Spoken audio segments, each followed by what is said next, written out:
Welcome to Savvy Business, Life Unscripted, with your host, Christina Rivera, where our guests share their wisdom and valuable business tips, empowering our audience to expand their personal potential. Hi, Zann Hemphill. Welcome to Savvy Broadcasting, Life Unscripted. I'm so grateful to have you here today.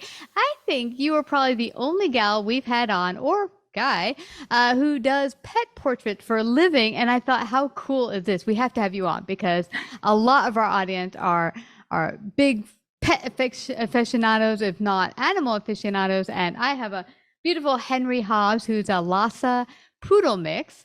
And so you've helped create keepsakes for grieving families of, might have a pet who's passed on, but you can have their memory stay with you. I've seen your pictures. There's one right behind you. They're so photorealistic, but I'd love for you to share with us what even brought you into the world of doing pet portraits.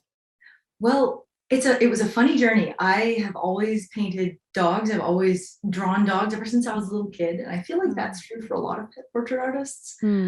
But I went on this great big long not doing pet portraits career because I didn't think it was possible to make a living as an artist. And so I didn't really try. And it wasn't until I discovered that it's actually harder doing just about everything else that I decided to come back and thought, I'll try doing pet portraits and see if that works. And it did. Wow. Yeah, you know what's so funny is that, Zann, when I talk to so many people, they'll start, and ultimately the thriving business they create is the one that they've kind of already been living, but they didn't think it was possible to bring it to the marketplace or people would buy it. And then when they finally just get over that and they do it, it like explodes. It's kind of like that thing that's nestled inside of you that you're supposed to be doing anyway. And then when you do, it just totally thrives. That's exactly it. That's exactly what happened to me. And I honestly, I don't know how I avoided it for so long. I mean, it is very difficult starting a business. If I had just gone straight into this, I probably wouldn't have had the skills to do it. But once they were there, it was just, it was an open door. All I had to do was walk through it. Now, explain, what were some of the skills you gathered before you opened this portion of the business that you got good at and then were able to use in pet portraits? Well, it wasn't the art. It was actually the business side that I was definitely not a slow learner on, but it was more challenging to learn than the dog painting part, which I could absolutely do while doing anything else. I didn't know how to do accounting. I didn't know how to manage costs or how to figure out pricing, or especially how to meet people who actually want to get a portrait of their pet done. And learning online marketing and learning marketing at all is it's a technical pursuit. You spend a lot of time in front of a laptop fixing your website when it's down and wondering why your emails are too big. So learning some of those things in other people's businesses was enormously helpful and meant that when I got to do this thing that I love, I could not fall flat on my face doing it. Yeah. And you know what's amazing to me? I remember getting started with Savvy. It was a complete accident. I was doing financial consulting, still am. And my friend said, hey, you need to do this podcasting thing. And when I launched it, I think 9 months out, I had 45,000 listeners and 77,000 listeners. Wow. And people started saying, hey, do you do ads on your show? And I'm like, let me check with my sales department. Of course, I have no sales department, but like you don't know who to talk to, like who is my market and who do I reach out to? So I would just go to networking events and tell people, hey, you want to go for coffee? And I was like doing 5 coffees a week, which was not only pricey, but a lot of time. A lot of caffeine also. Yeah. And cake and stuff. But I was like, we got to find a better way to do this. So now you've figured out like the marketing piece, the sales piece, the accounting piece, or maybe hired it out. Now, yeah. So when you got started with Paws by Zann, how did that come about? Like, did you start meeting people that said, hey, I want to get my pet's portrait done? Or did you start approaching people? Because I find that a lot of people that come on the show say, hey, I was kind of avoiding this, but people kept asking me for it. That definitely, that was the first thing. That was the first thing that happened. It was my aunt who wanted a portrait of a horse, actually. It was a racehorse that my cousin loved, and they wanted this portrait as a gift and said, well, Zann, could you paint this horse? I know you paint dogs and cats, but could you paint a horse? And I was like, for money? Yes, I am a broke student with no job. I can paint a horse for money. Show me how. What would you like? And so I painted this horse, and it was for $400, and that was a lot of money to me at the time. Yeah. But when you look at the hours it takes to paint, that's kind of what art has to sell for at even at the outset, because if you spend 20 hours on a painting and you sell it for $100, and then you've got your materials and you've got your other expenses, you might have advertising, maybe you went to a show, pretty soon you're just volunteering again. And so yeah, it was like someone came to me and paid me for my art. And that was a huge thing. And I was like, oh, maybe I could do this. And so I did over the years, like one or two others for friends and family who wanted to get their pets painted as sort of either a favor or a gift, or sometimes they pay me.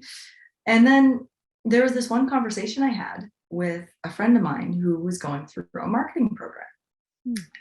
And he said, Zann, you could make a business out of this. And I've got an equation for you. And it was basically looking at, well, if you advertise to this many people and you have this many of them say yes, and they go onto your website, and then this many of the people on your website say yes, then that's a sales funnel. And I was like, wow, let's try it. Okay. Yeah. You know what I'm getting from you, though? I'm getting that when you realized the piece that was missing, because your friend came to you and said, hey, could you do this horse? You're like, oh my gosh.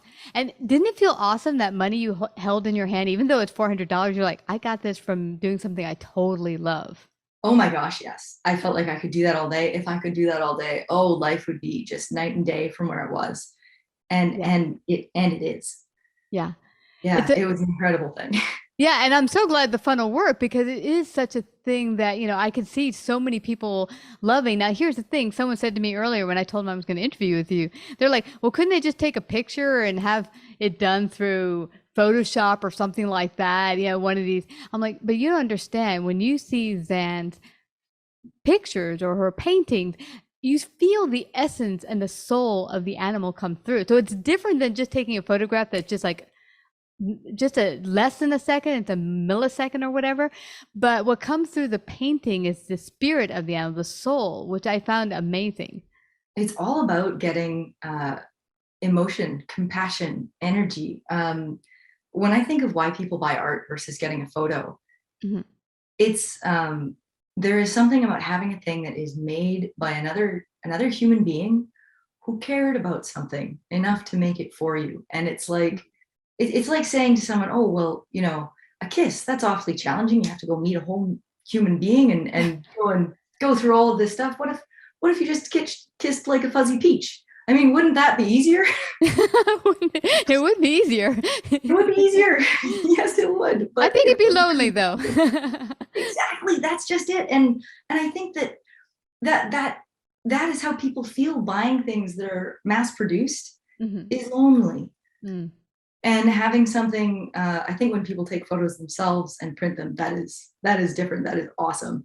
But there is another level of, there's just another level to it when you've got someone who can make something really good that looks great and captures emotion and captures your pet and captures that feeling that you want. And it was a person making it for you in a happy little studio instead of a sweatshop somewhere, Yeah, exactly. It is so different, the mass produced to getting that emotion behind it, because you could feel that if you're getting this as a keepsake, if your animal has passed on, now you get to feel like, for me, when I looked at the pictures of the pets on your website, I could almost get a feeling of who this pet was, their energy. Oh, this one's spunky. This one has a little, so you could get their energy and who they were as a person, as it were. Yeah. But let's touch on something else that's very important that I don't think a lot of people outside of the artistic realm understand when it comes to being an artist and selling art, is that There is so much work behind it. I think you see the finished product, you're like, well, yeah, that should take about an hour, maybe 15 minutes. And I know myself, I put on live events in New York. Now, that's not an artistic event, but it sort of is because, It sort of is, yeah, I absolutely. mean, you have to present in a way that's exciting and it's about the guests. But It's about making people experience something. exactly. It's bringing experience to people. And they're like, so why is it so expensive? $5,000. I mean, shouldn't it cost a couple hundred? I'm like, couple hundred? I mean, that's how much it costs for us to rent the space, honey. Or actually more than that sometimes.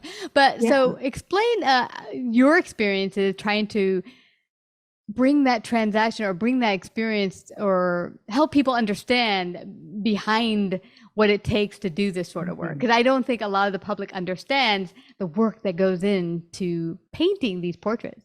For sure, for sure. So what you were saying about, $200, that doesn't even cover the space. Like some of the things that people expect to have in the cost of a painting are things like the materials. So they go to, Michael's or Opus or where have you, and they say, okay, well, a canvas costs about $100 for one of these big ones, Yeah. or, costs $20 for one of the little ones.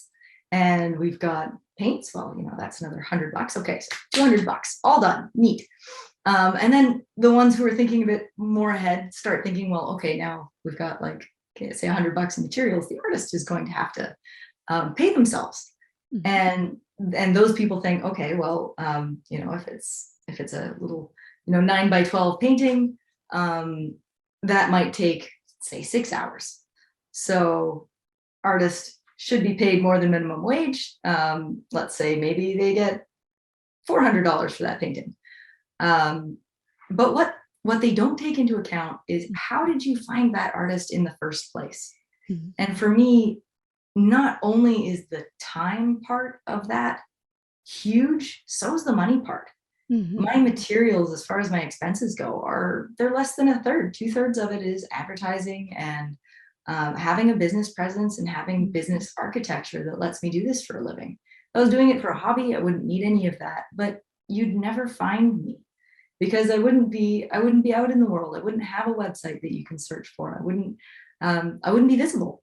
Yeah. And so like trying to communicate to people that there's all of these expenses that come in as soon as you get a little bit above amateur that you have to tackle and you have to bring into your pricing. And the time, it's the same with time. 2/3 of my time is not spent painting. It's spent managing a business and figuring out how to scan receipts and figuring out how to pay my taxes and all importantly, figure out how to get in front of people and how to let them pay me, because that's actually really hard when you're not in the same room. Yeah.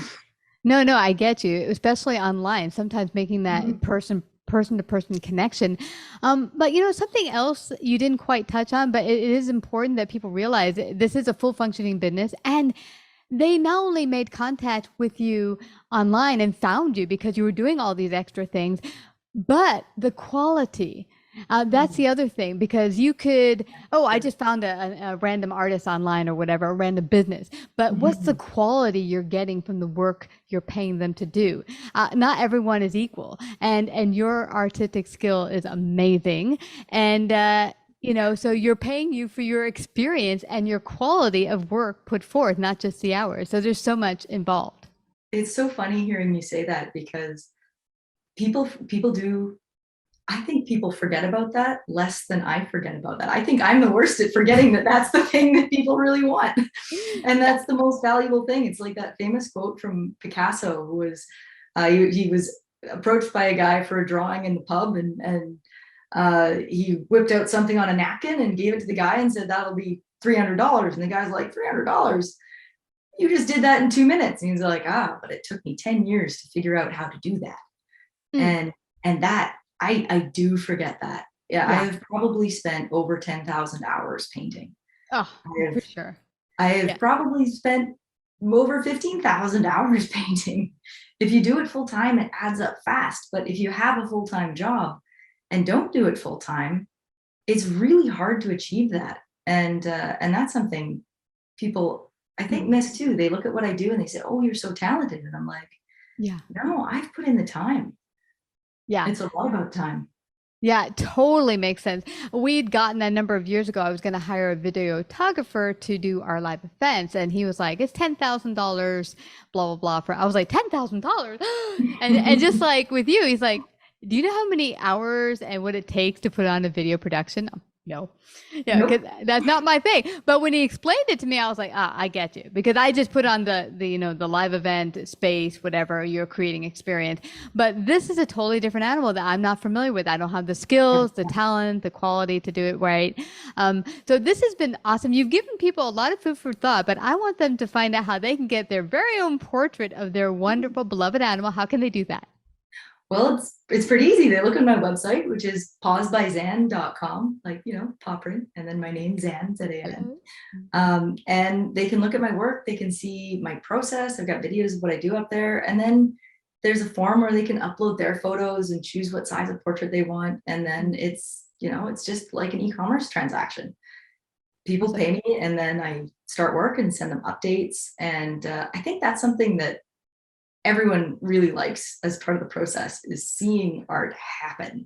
Yeah. And I've been told a few times, like, oh, you can't have a functioning business where you send people process photos. Like, only nobody should ever see a work part done. And I'm like, no, people will love it, and they do.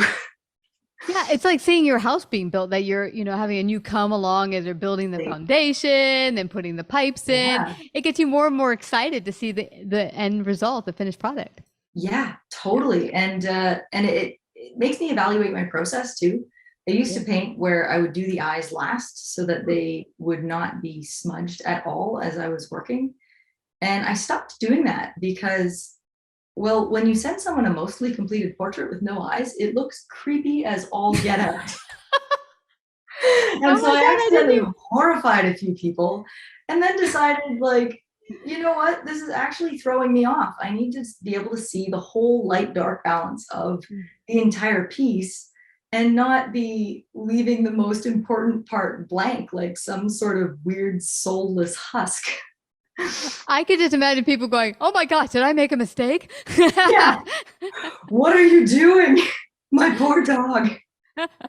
Oh my gosh. This has been so awesome. Everyone, please go to pawsbyzann, ZANN.com, and find out more. Get a beautiful, beloved picture of your wonderful dog, cat, animal, because there isn't just dogs and cats. There's plenty of other pets out there that people adore and love.